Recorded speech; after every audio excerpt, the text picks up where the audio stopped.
welcome to the Minority Arts Appreciation Society podcast, where we're taking all the boxes and bringing a minority perspective to popular internet discourse. My name is Josh, my pronouns are he and him, and I lead the music discussions. I'm Tilly, my pronouns are she and her, and I lead the film discussions. And today we're discussing Disc 3 of Have One On Me, concluding the saga, as it were.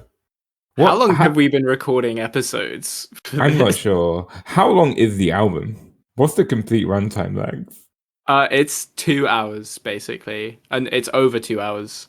I think it's 2 hours, 4 minutes or something. We have been recording these episodes for over 2 months. Yeah, lots of time to think about it. Exactly. Which has been really great. It's been really great to have this long to do it.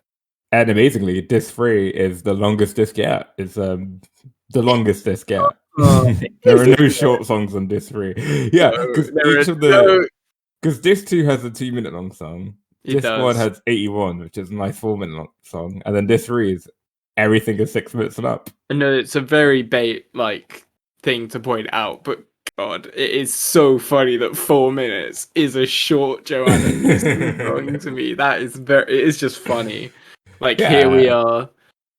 And I'm finally here for it. Finally here for it. Before it was like, oh, fuck's sake. I'm not that into this artist, and every song is like 6 minutes. Oh. That only started happening at Eve's. That wasn't... Milk I'd mended. They're all at least like 4 or 5, though. A lot of them are quite long. I don't think a 4-minute song is that bad. 5-minute song, that's alright. No, it's good. It is. You sound like one of those people. I can't watch a film that's more than 90 minutes unless it's got roller coasters in it. You sound like a gem pop person. Okay, no. Okay. I just can't watch movies anymore. Yeah, they're too long for me. I ended your entire career. Really did. You really did. Just leave the podcast. That's who I am now. That's okay. It's okay. I know. But yeah, no, Disc 3. What were your so having covered Disc 1 and 2 and kind of like traced the themes and kind of how it was building? Like, what did an ending of that cliffhanger of her accepting her lover back? What did you want from Disc 3 or expect from Disc 3?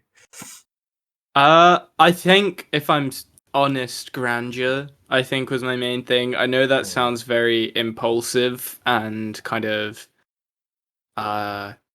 self-indulgent, I would say, but I think it's what this is kind of going for in that regard.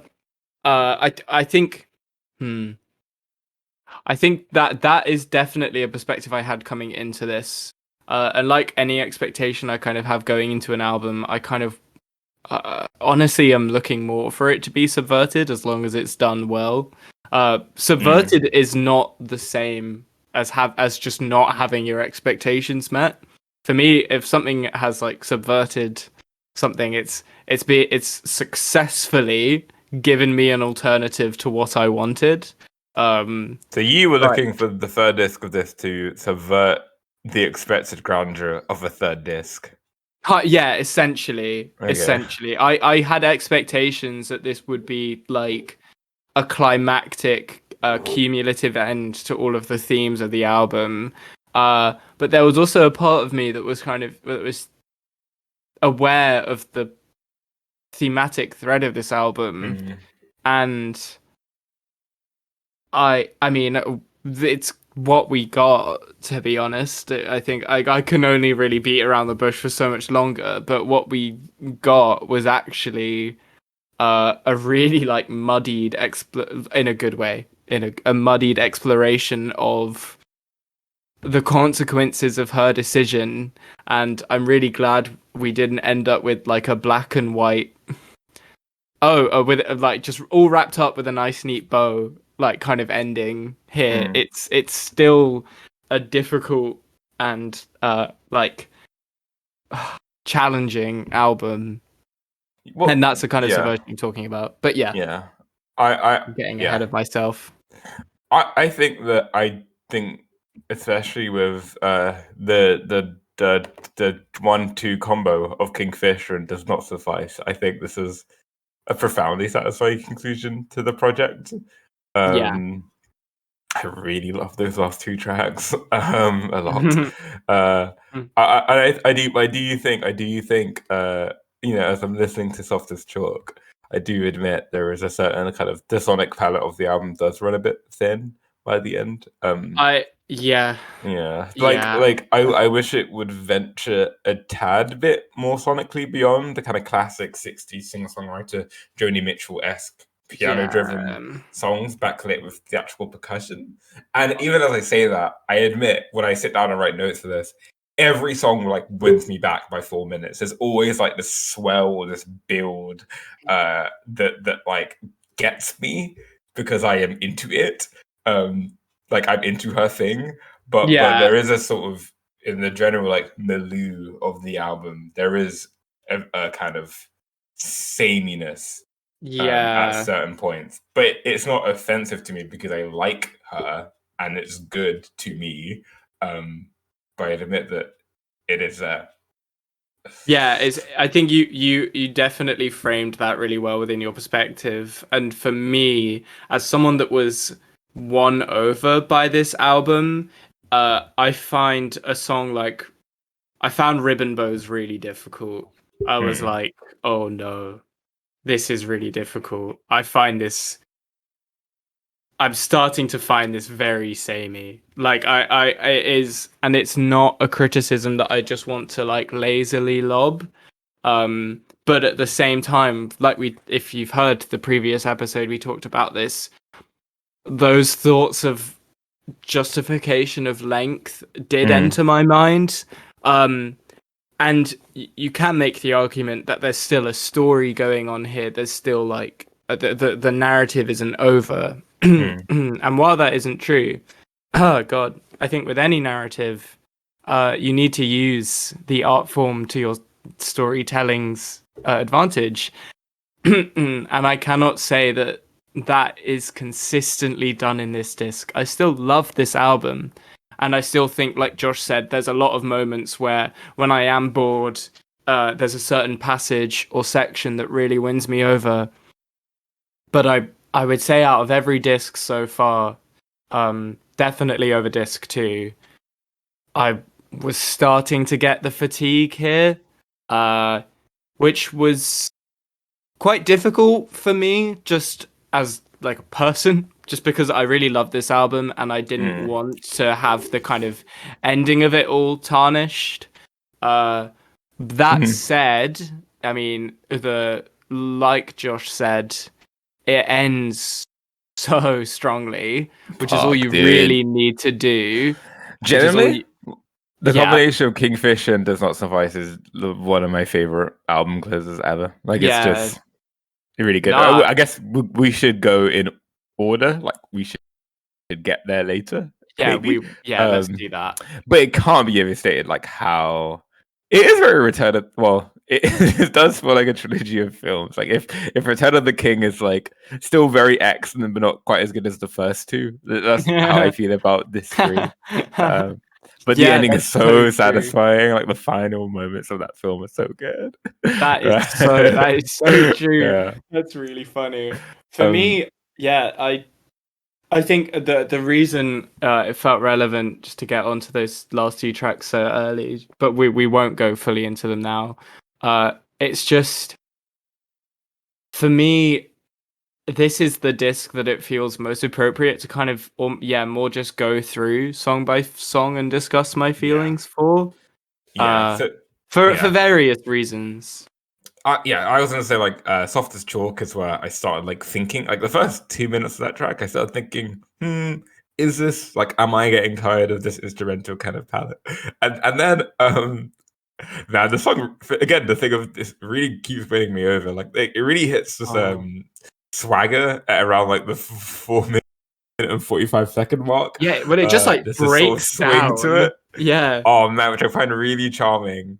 And then there's this thing she does where like the drum beat gets really enthusiastic and bombastic, then like gradually slows down and like loses zest. and you start to wonder if like the testing length of the album, the fatigue of listening to it, is trying to simulate the kind of exhaustion of heartbreak and like recurring thoughts, like going through the thing over and over again.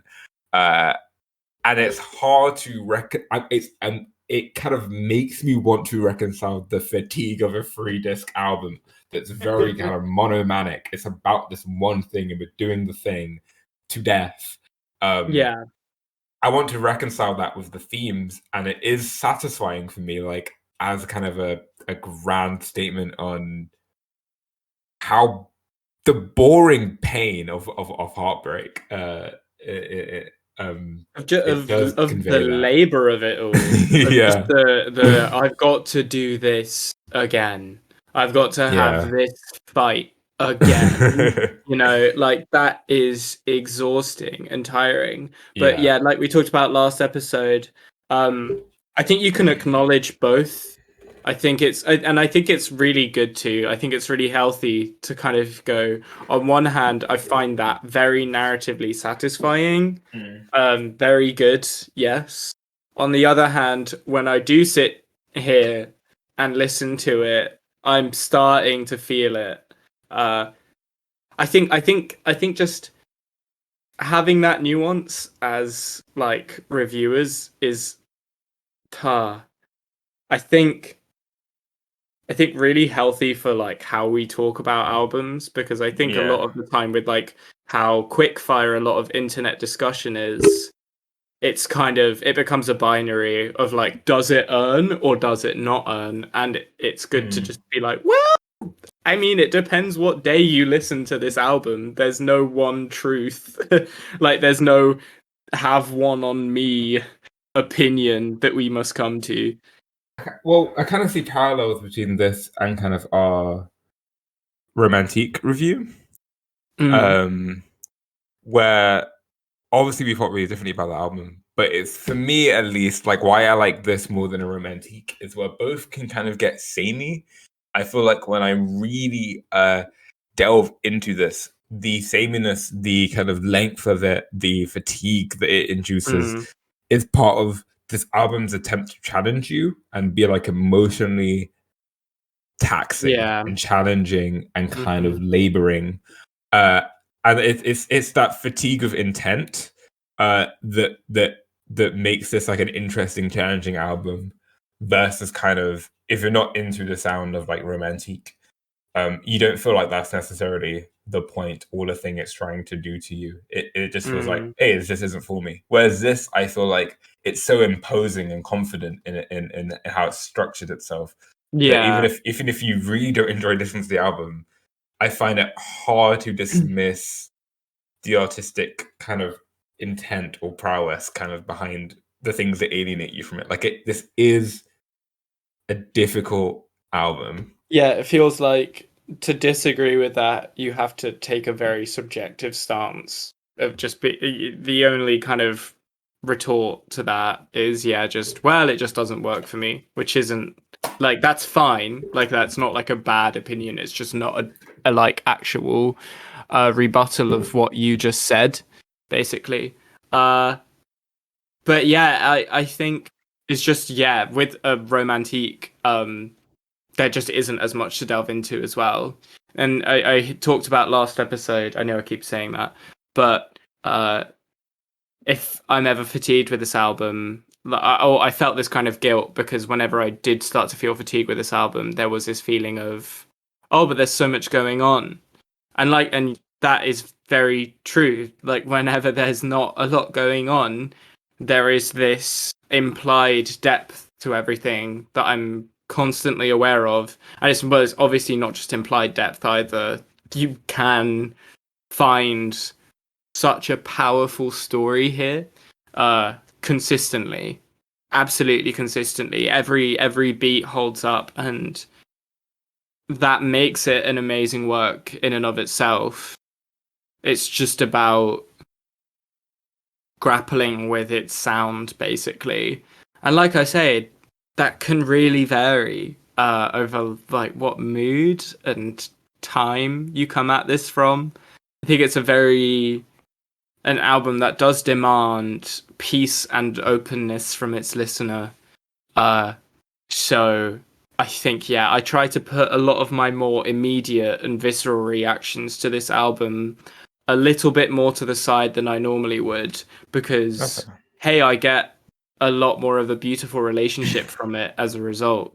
And I have this album because of that tendency, which I don't normally allow to Yeah. most other albums. This is funny. Tell me if Spotify does a similar thing. Does Spotify like write descriptions for albums, like editorialize on No, albums? no, it doesn't do that. Wait, is That's this album interesting. on Apple Music? Yes. Oh, you son of a So bitch. Apple Music, for like big name artists, will write like a paragraph review for the album, like this editorial kind of introduction to it. And it really reminds me of the stuff that you're saying about how like you are having to basically compartmentalize your intellectual approach to this album versus the lived listening experience of getting a bit tired at points. Yeah, which I And don't normally do. the opening Yeah. line, and I don't know how I feel about the Apple Music editorializing. Sometimes it's fine, sometimes it's like kind of cringy. The opening line, Manipulative. though, I Yeah. think is good. It's for a woman with a harp. Joanna Newsom polarizes audiences with greater efficiency than an indie rock quarter armed with oversight and squealing feedback. Oh, Like this, it that's is sort of awesome. incredible that given. Yeah, it is genuinely so challenging, and she isn't doing experimental TM music. It's not like, whoa, Yeah, yeah, yeah, yeah, yeah, noise. yeah, It's yeah, just yeah, like, yeah. hey, let's do 3 discs of just like incredibly dense songwriting. It is polarizing. Yeah. It really reminds me of an RPG, and you can go through an RPG and you can read. I'm not talking about fucking Bethesda, by the way. I'm not talking about every Elder goddamn book in Scrolls Skyrim. 5. I'm not talking about every book in Skyrim. But you can like Oh sit god, there. reading books in Skyrim. I'm Yeah, sorry. no, no. But you can like you can go through, you can kind of be your person, do your thing, have your fun time, and go through it. And that is fine. That's a completely, like, your opinion from that experience is a completely valid opinion. Or you can read every terminal, you can look at every note you find and piece together Mm, the environmental storytelling and that kind of thing and go, wow, this is, all of this holds up and forms this incredibly strong narrative and world, and this mm, is a masterpiece. And I think that really applies to this album. I think that yeah. really applies to this album where there is a lot going on sonically, and it's very accessible. I think, especially compared to her other albums, Mm, but it's also like my favorite storytelling she's ever done. It's the most inviting storytelling she's ever done. It's the most I've ever wanted to do the RPG. I want to look at every scrap of paper and thing like that. Um, yeah. It's to the that. It's point where that. I almost don't feel equipped to review this Is this the album. immersive sim of singer-songwriter Exact. albums? It is it's the this is the prey of Joanna Newsom. Um, Well.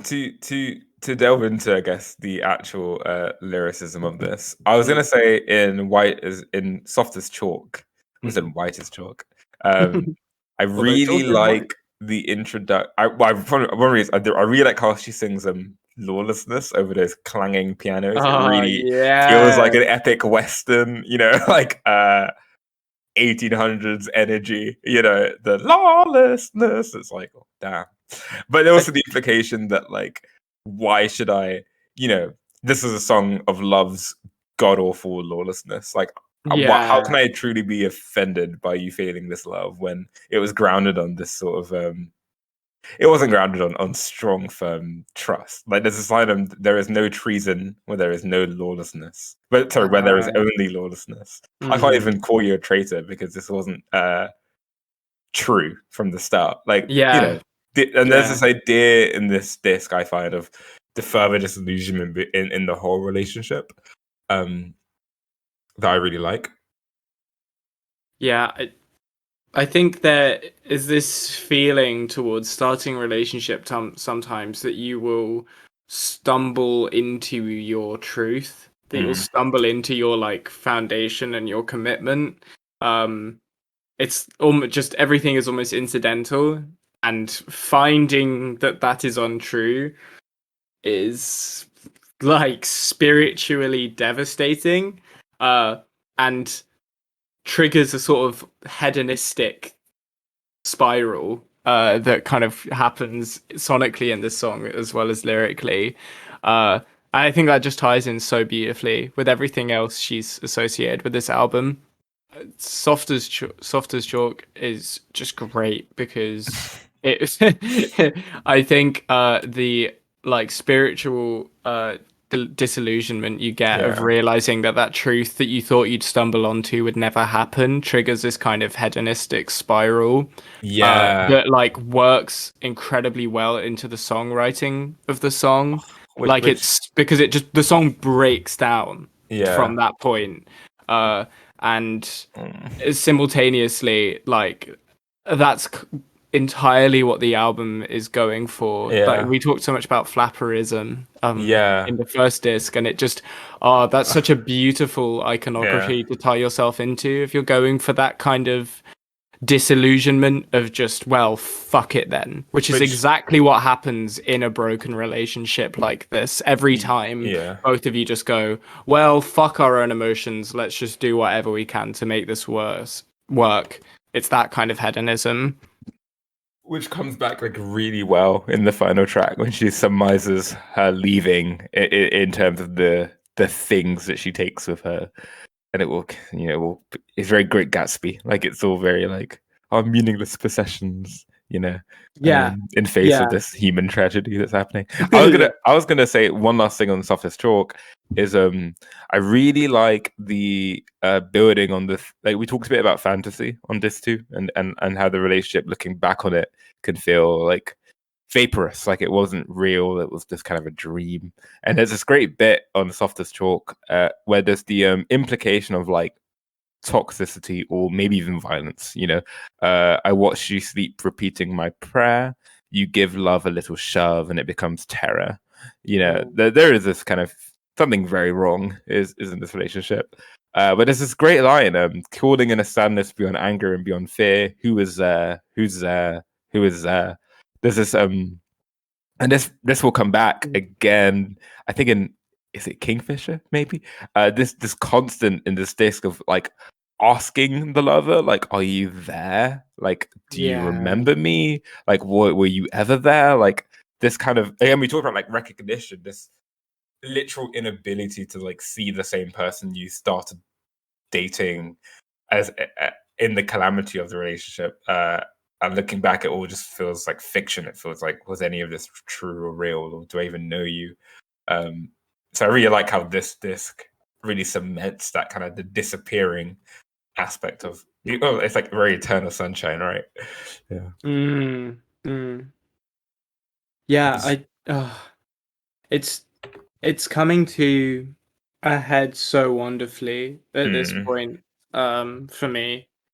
I don't know. I think one thing that she gets across very well is that this is not a enjoyable spiral at any point. And at no point is there yeah, any feeling of we're fucked up, but at least our love feels good. like Lana Del Rey. Yeah, no, exactly the Lana Del Rey thing. It's very like honest and scathing, and Yeah, she captures how she felt at the time, but it does feel retrospective in that regard. I don't know. yeah, and to like pick up from like if you view Occident as kind of this conclusion of them coming back together out of a sort of codependency, Softest Talk feels like the obvious fallout of like, oh yeah, we're actually awful together. This never works. It's just this constant Yeah, cycle. yeah. And which gives reinforces like the loop feeling of the album. How do you feel about Esme, the next track on the album? um, Esme's beautiful. I Mm. think it's a gorgeous song. I'm a little lost with it. Not Yeah. not. Hang on, let me just get the lyrics up. Well, Uh, the closest it feels, it does feel like a breakaway from the narrative. The yeah, closest song it kind of feels related to is Baby Birch, because it is like sung to kind of an infantile or maybe young girl. like Yeah. in the same way that Baby Birch is. Whereas in Esme, I kind of read it as a kid who is real and alive, and maybe a friend's kid. Are they I camping? definitely, And this is her talking to like a friend's child, in well, because it's not her child, obviously. the lyric, yeah, like, if you're ever scared, Mm, where is it? Let me find the exact one, because but if you are scared, if you are blue, I have prepared the small song for you. mm. Feels that she is not singing to us, the audience. She is Although, singing to whoever this song is for, I'm pretty sure. although maybe this is like, if we're gonna Mm. refuse to look for any realism here and just go pure metaphor. Maybe we are Esme, and this is her song for Wow. like young women who feel lost and loveless, and kind of Yeah. like, this is my song for you. Like, uh, this is the uplifting, kind of hopeful track on the album. You know, there's this great line, I believe love will always surround you, brave as a bear, with a heart rare and true, sweet Esme, oh, oh, oh, sweet Esme. There's this kind of, if this album has been about codependency from a female perspective, this Yeah. song kind of feels like the empowering feminine kind of anthem. Yeah, and universalizing her own pain and just Yeah. kind of talking about how general a struggle this is. Mm, Because I think one thing that I've always felt with this album, mm, especially even with not really going through codependency personally, properly, mm, uh, is it's an incredibly wide-reaching album. I think it's mm, constantly relatable, and while we've talked about it being so challenging all the time, uh, I think, yeah, I think once you crack whatever is going on with this, I think a lot pours out from it that is mm. able to be grasped by anyone. Really, I think a lot of people can get a lot of really beautiful things out of this. Uh, that said, Esme, I guess in that regard, would be a very specific thing then of like, this is for people like me who have gone through similar things like me, and I think that would be beautiful Yeah. So as an intention. I think that's a beautiful thing to do, and I think yeah. really justifies itself as a breakaway from how the rest of the album has told its story. uh Yeah, yeah. it reminds me of the more affirmative moments in disc one, where she's talking about femininity, and there's this great, there's almost like a reclamation of feminine traits as powerful. Like, there's this great moment in the song where she says, kindness prevails, kindness prevails." There's this Mm. kind of affirming, stomping, kind of anthemic moment. So, for me, that's how I read this song, in the Yeah, context of the narrative. no, I completely see that. I think that would be a very beautiful way for this song to be playing out. uh Are you ready to move on to Autumn? yeah, yeah, let's go for it. Yeah, I found this to be like one of the most sprawling songs instrumentally. Like, I really love how airy and cinematic it feels as it opens up. It feels, this is really like grand but gentle string section. Yeah, It it's just feels very very like open and misleading. dramatic. Yeah. The beginning is very misleading. I was honestly concerned at the beginning. And You didn't then like it the how it opened up? um yeah, it was tranquil and pretty, but like the fatigue on first listen had me just a little bit skeptical, essentially. But it, Okay. yeah, like you say, it just opens up beautifully. I think this was really lush. I love the there's a real epic like bluesy horns which tumble through the kind of climactic like among the tall pine section, which just was very you know, dynamic and exciting. I think this is a really fun song. I think lyrically, I'm not as engaged with it as some of the other moments on this album. Uh, it kind of seems to be using kind of seasonal imagery to characterize the kind of transmutation of a relationship as it ends, which I think thematically really is really cogent, right? Because it Mm. kind of it doesn't, this song doesn't frame a relationship as something that dies. It's something that as the breakup happens, it's like the seasons changing. So even though it starts with, driven through the sword, summer died last night, the implied following is summer becomes autumn, right? And kind of a relationship ending is more of a transmutation than a clear cut separation. conclusion. Yeah. Yeah, because again, this album's all about the ongoing process of the end of a relationship, like how it doesn't really end; it just keeps going. So that metaphor is really cool. But I'm kind of into it. I think it's cool. You made it sound wonderful at the very least. That was a really lovely explanation. I think I'm glad you brought that up as well. It definitely feels like relationships on this album feel like energy in the sense that it's never truly destroyed. It just changes or is transferred somewhere else. Uh, it's a very metaphysical feeling. Like it is not as simple as over now. Like ever. I think it's very hard to pretend your failed relationships never happened or don't exist. Like they are a part of you, and you get over it, but you are changed. Yeah, completely. Is there any other tracks you wanted to touch on before we hit our favorite and least favorite tracks section? No. Okay. Yeah, I'm I ready. want to talk about Kingfisher a tad. Yeah, that's okay. This epic 9-minute cut which closes the album out. I found the instrumental stings early on in the song very Middle Earthy. They felt very like Witcher 3 Tavern vibes, more so than other Joanna Newsom songs. It's the panpipes. The panpipes Maybe that's what it is. Very like what's the word for them? Yeah, very taverny, very like it's really hard to put my finger on, but yeah. And this one feels really, really cinematic. I love again we talked about how I feel like for this the most prominent theme on CD3 is these two lovers kind of disappearing in each other's minds. Where happy, loving times, feel like fantastical, fictional memory or even like dream-like. There's this amazing moment where she evokes like thunder, and then the drums roll to kind of make that thunder sound. You feel like you're watching a theater play. And then it kind of breaks, and she's like, "I know you. You know me. Where have we met before? Tell me true."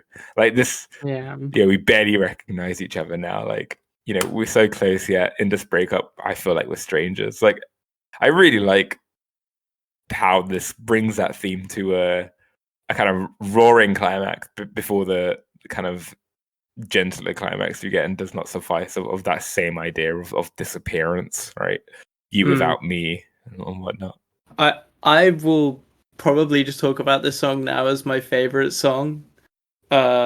Which one?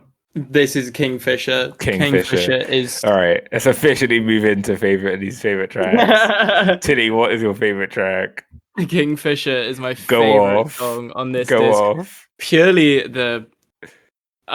so again, it's a centerpiece, but that's purely because when Joanna Newsom celebrating her songwriting, when she sits down and frames a song as a centerpiece of her album, she doesn't miss. It's always beautiful, and I was devastated, I think is the best way to put it, by the final minutes of this song.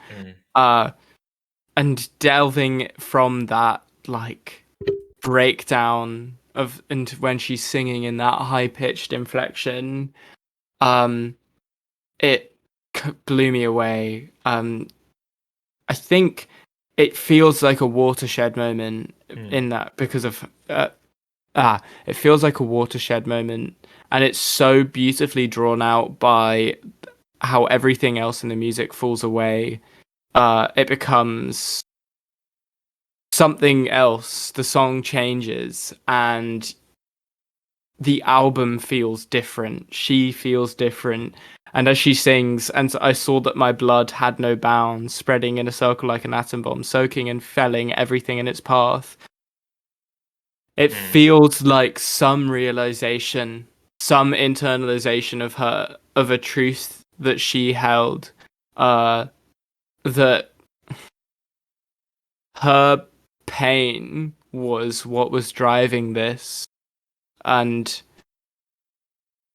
how that it's endless, essentially. Her pain like knows no bounds, and therefore the drive of this relationship will never end unless it's of her own volition and of her own agency. Yeah. And with the falling away of the rest of the song, with that change, it just is this monumental moment in the album. Which, I mean, that's clear. That is very clear, but it's so spellbinding. I it it feels like the culmination of like her entire discography, when actually it's far from the album's grandest moment. And I think that puts some edge of tragedy into it for me. It doesn't quite feel like it's over. It just feels like a truth has been realized, which is wonderful, wonderful storytelling and very, very reflective of how these things are in reality, and is utterly heartbreaking. Like, it's utterly heartbreaking because it feels like a moment of change that's been swept away. And it's beautiful, and I love this song. I love this song. It was not the grand thing that I expected this disc to be in the way that disc 1 is. It was different, and that subversion that I talked about earlier really happened. And it was very difficult just as a listener to grapple with, but it's beautiful. Yeah, I'm totally behind everything you just said. I think and I really do love Kingfisher's this because it feels like the final battle of this album. Like it feels like the final truly epic grand moment, whereas Does Not Suffice for like the soft kind of epilogue conclusion. Even the final moments of Does Not Suffice are very grand, but this feels like a real centerpiece in the way that In California plays that role on the second disc. While we are on Kingfisher, before we move on to Does Not Suffice, I want to revive the word of the day segment. Before we end Your this favorite segment. era. So yeah, I was negligent in saying it for disc 2. My word of the day for disc 2 was eaves.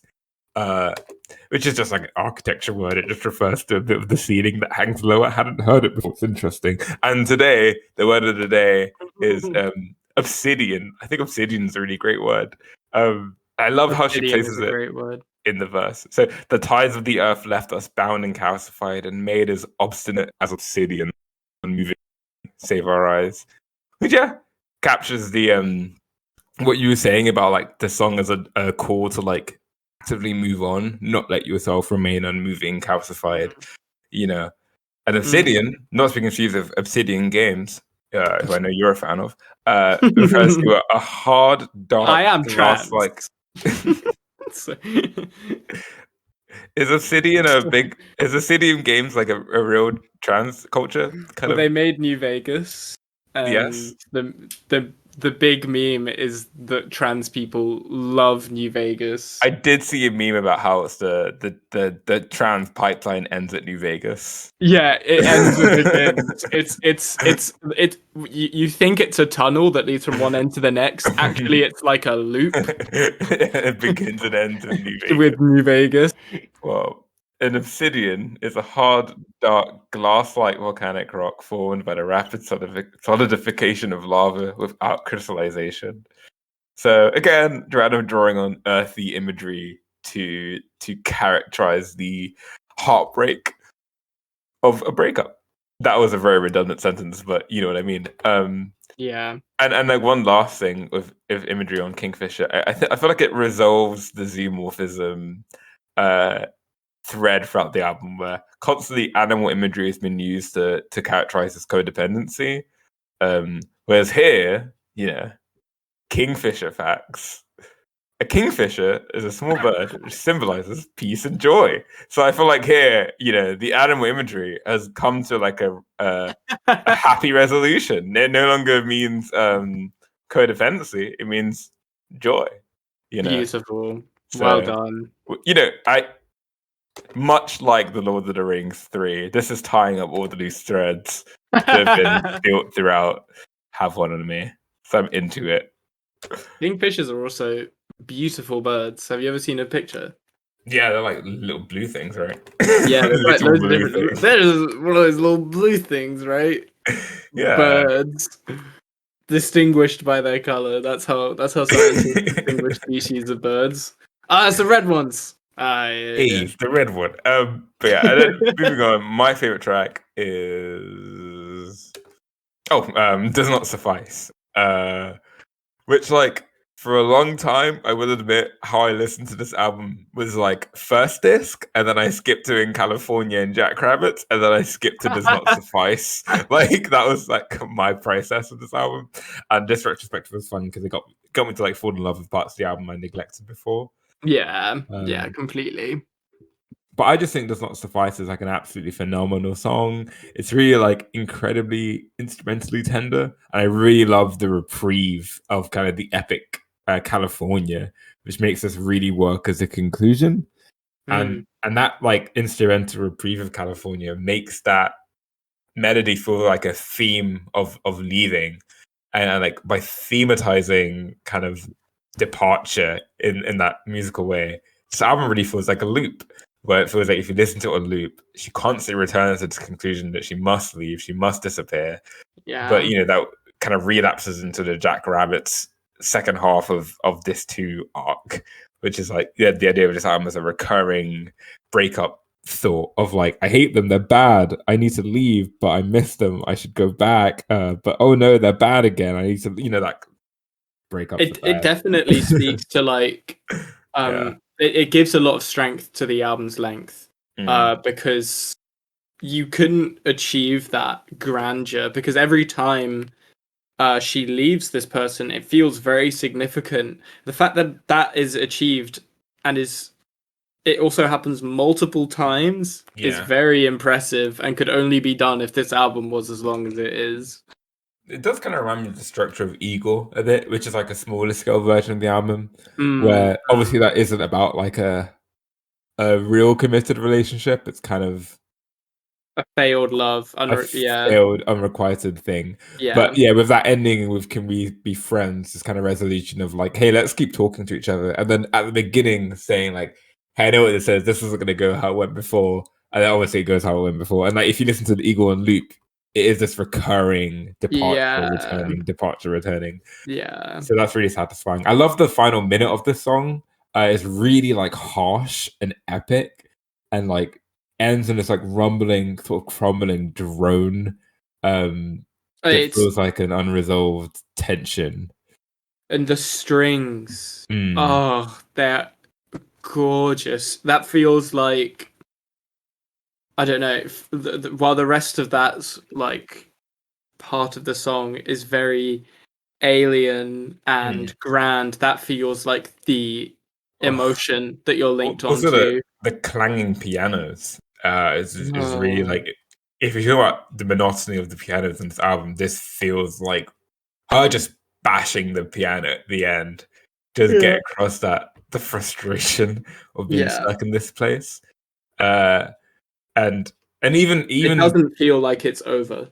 Yeah, it ties so perfectly into Disco One, I find, because it brings back, like, we talked a lot about opulence at the beginning of this retrospective, Have One on Me, and this like goes back to that theme. She characterizes her disappearance, her departure, as a summation of the things that she takes with her. I pack my pretty dresses, I box up my high-heeled shoes, a sparkling ring for every finger I'll put away and hide from view.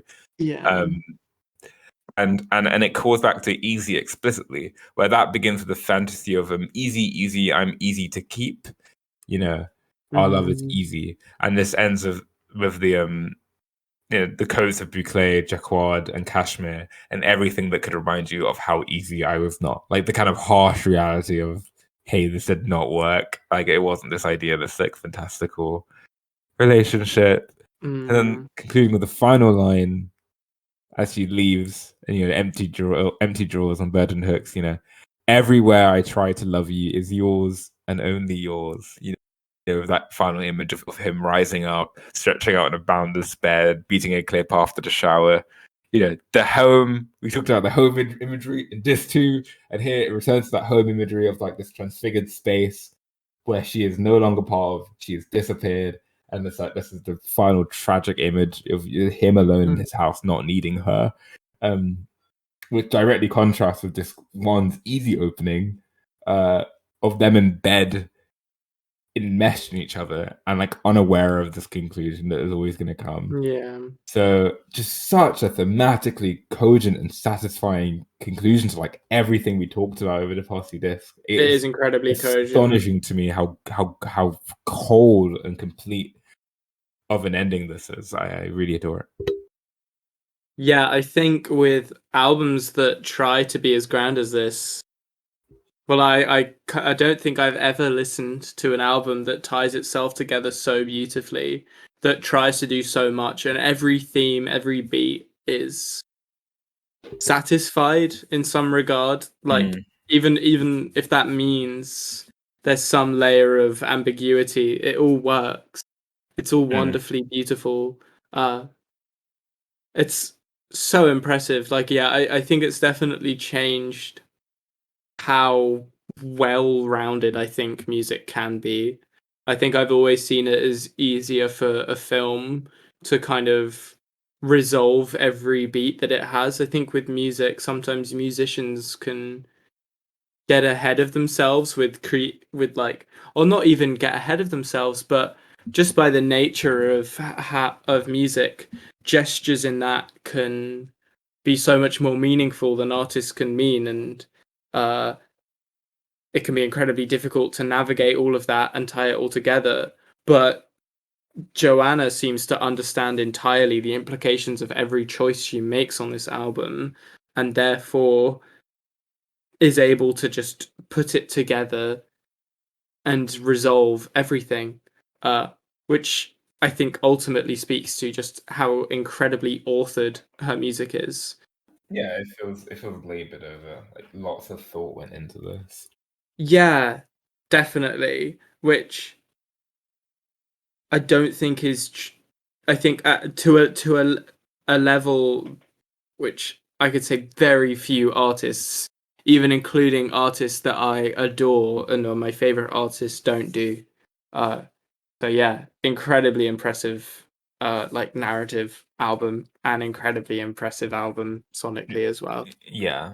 So as you draw to a close, like I don't think we need to dwell on this, but I assume both of our least favorite track is Ribbon Boats. Yes, Yeah. yes, But yeah, I mean that's it. We did it. That's the whole yeah. album. So overall, would you recommend "Have One on Me" by Joanna Newsom, the all Yeah. three discs, the entire project? I would give Have One on Me a strong recommend. This is by far my highest recommendation of a Joanna Newsom album so far. It is by far my favorite. It is the first one that I can say I love. Uh, it is phenomenally strong. It is phenomenally powerful, phenomenally well thought out, as I just labored over very much. I think she is an artist that when she made this album entirely understood not only what this album needed to be, but herself. And that's not to say that she is an entirely constructed person, but the way she is able to get herself across on this is insane to me. I think conceptualizing yourself in this regard is such a rare thing. I think even if you've gone through this experience, who you are in that time is such a difficult thing to grapple with, which is exactly what the album is about. But not only was she able to grapple with that fact, then she was able to turn that into a fully fledged, incredibly well rounded, and well resolved work of art, which I think is also her sonically strongest and best written and well structured album yet, as well as being her longest, makes this a incredible album, and I strongly recommend that you listen to it. I'm right there with Tilly. I strongly recommend this. I'm not as enthusiastic in terms of like. Sorry, let me rephrase that. I would not as enthusiastically say this is by far her best album. I think I think the highs of this are higher than Milkai Mender. Yeah. But as a project, as someone who adored Milkai Mender to a ludicrous degree, there's no weak points on that album. It's really perfect and tight for me. Whereas this, I feel like I could shave away like a quarter of this, and it would be perfect. I am with you there. I am with you there. That the highs are higher. The highs are very high, but yeah, it does come with some caveats of there are moments that I am bored or could have done without of. But those are far between enough that they're acceptable. It's not even like they're bad. It's just like stuff like ribbon bows or Oxton just feel like a tad redundant. But yeah. But that's a minor criticism, really, and I adore this. And we've thoroughly covered why we think this is good and worth the 2 hours. So yeah, I'm really happy we had this under our belt. So strong recommend, and we can move on from Have One on Me. So next week, what film are we covering? Waiting for you to say G.I. Joe Origin Snake Eyes. Sorry. The Adam Driver film Annette. Cool. Sweet. So next week, up in the air, may talk about Candyman, may talk about Green Knight or Annette. We'll see what happens. Yeah. But yeah, thanks for listening, and we'll catch you later. Thanks for listening. Bye.